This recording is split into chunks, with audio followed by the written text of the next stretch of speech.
Welcome back. Child labour एक ऐसा घिनौना चक्कर है जो कि तमाम लेबर फोर्सेस को मुतासिर करता है। कुछ माहिर मुआशियात तो इसे बड़े पैमाने पर फैलती हुई बेरोजगारी और बढ़ती हुई गुर्बत में एक अहम अवामिल के तौर पर देखते हैं। चाइल्ड लेबर क्योंकि सस्ती मिलती है, फ्लेक्सिबल है, ज़्यादा काम करते हैं बच्चे, लॉन्ग आवर्स काम करते हैं, ऑनेस्ट हैं, प्रेफर किए जाते हैं। तो जब ये बच्चे मिल जाते हैं तो मुझे क्या ज़रूरत है कि मैं किसी बड़े आदमी को अपना काम कराने के लिए रिक्रूट करूं। तो इसलिए इसका अफेक्ट ये होता है कि बेरोज़गारी बड़ों की, एडल्ट्स की, उनकी बेरोज़गारी में इजाफा होता है। चाइल्ड लेबर के साथ और भी बहुत से मसाइल जुड़े हुए हैं। इनमें बच्चों पर तशद्दुद और ख़ास तौर पर जिनसी तशद्दुद भी शामिल हैं। इसके अलावा बच्चों की ट्रैफिकिंग मसाइल को और ज़्यादा बिगाड़ देती है। जब बच्चों को और छोटे बच्चों को लेबर में या ऐसा लेबर फोर्स लगाया जाता है तो जो मालकान होते हैं वो इनको एक किस्म के ग़ुलाम समझना शुरू हो जाते हैं। वो ये समझते हैं कि उनका हक नहीं बनता था और उनको हम पैसे दे रहे हैं या उनसे कम काम लेकर उनको हम एक किस्म का ज़्यादा फ़ायदा पहुंचा रहे हैं। तो इस हवाले से जो एम्प्लॉयर होता है वो उससे हर किस्म की तवक्कुआत रखना शुरू कर देता है, जिसमें बाज़ औक़ात उसको मारपीट भी करता है, उस पर ज़्यादती भी करता है और उस पर जिनसी ज़्यादती भी करता है। तो इसलिए ये एक नफ्सियाती सेटअप होता है एम्प्लॉयर का। मेरा इम्प्रेशन ये है कि जो वर्कशॉप्स वगैरह हैं ना या दुकानें वगैरह हैं, इसमें छोटी दुकानें वगैरह, इसमें तशद्दुद हो जाता है, लेकिन इतना ज़्यादा नहीं है जितना बाज़ औक़ात हम मीडिया में, अखबारों में पढ़ते हैं, देखते हैं कि बहुत ज़्यादा तशद्दुद होता है।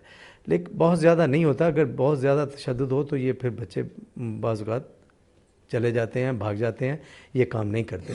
आयशा भी ऐसे ही तशद्दुद का शिकार हो रही थी, लेकिन ये तशद्दुद ज़्यादातर नफ्सियाती था। इसकी मालकिन इसको बात बात पर डांट डपट करती रहती थी।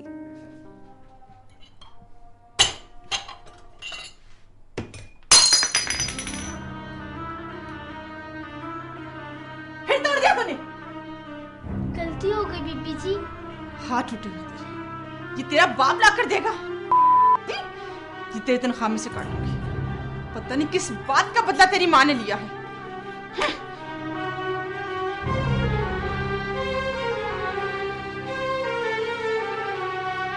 ये तेरा बाप ला कर देगा। पता नहीं किस बात का बदला तेरी माँ ने लिया है। इस तरह का नफ्सियाती और ज़हनी टॉर्चर बच्चे की शख्सियत में खुद एतमादी की कमी कर देते हैं। इसके अलावा इसकी ज़हनी और नफ्सियाती सेहत को भी धचका लगता है। बच्चे जिनका खेल कूद का ज़माना होता है, जिनका पढ़ने की उम्र होती है, उन्हें जब आप काम में लगाएंगे तो ज़ाहिर है उन्हें दिलचस्पी तो होगी नहीं। जब दिलचस्पी नहीं होगी तो उनको बार बार डांटा जाएगा, डपटा जाएगा। नतीजे के तौर पे ऐसे बच्चे जो हैं उनके अंदर ढिठाई आ जाती है, उन बच्चों के अंदर एहसास महरूमी आ जाती है, वो ओवर रिएक्ट करना शुरू कर देते हैं और ये उलझने बढ़ बढ़ के बाद में जब वो बड़े होते हैं, आप देखें आम तौर पे चाइल्ड लेबर के बच्चे फिर एडिक्शन का शिकार हो जाते हैं। वो टेंशन से घबरा के, हमारे यहाँ ये भी स्मथ बाउंड को सूंघना, हमारे यहाँ आप देखिए छोटे छोटे बच्चे जो हैं वो हेरोइन पीना, वो चर्च पीना, वो फिर इस साइड पे आ जाते हैं। इसी डांट डपट की वजह से आयशा की शख्सियत बुरी तरह मुतासिर हो रही थी। खुद एतमादी की कमी की वजह से काम खराब होना और बर्तन टूटना अब मामूल बनता जा रहा था। आयशा मालकिन के गुस्से से बचने के लिए बर्तन घर के पिछले हिस्से में छुपा देती थी। ओफो, तुम्हें क्या बताऊं, मैं तो बहुत परेशान आ गई। उस बच्ची ने बहुत तंग किया है, इतना नुकसान कर दी है। उसको समझा समझा के थक गई।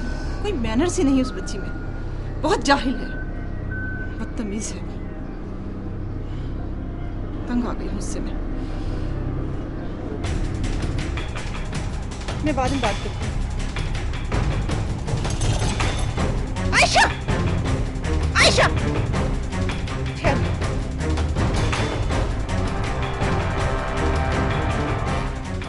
उस दिन आयशा पर अपनी मालकिन का एक नया रूप खुला। वो कभी सोच भी नहीं सकती थी कि उसे सिर्फ एक ग्लास के टूटने की वजह से इतनी बुरी तरह ज़ेदोकोड किया जाएगा।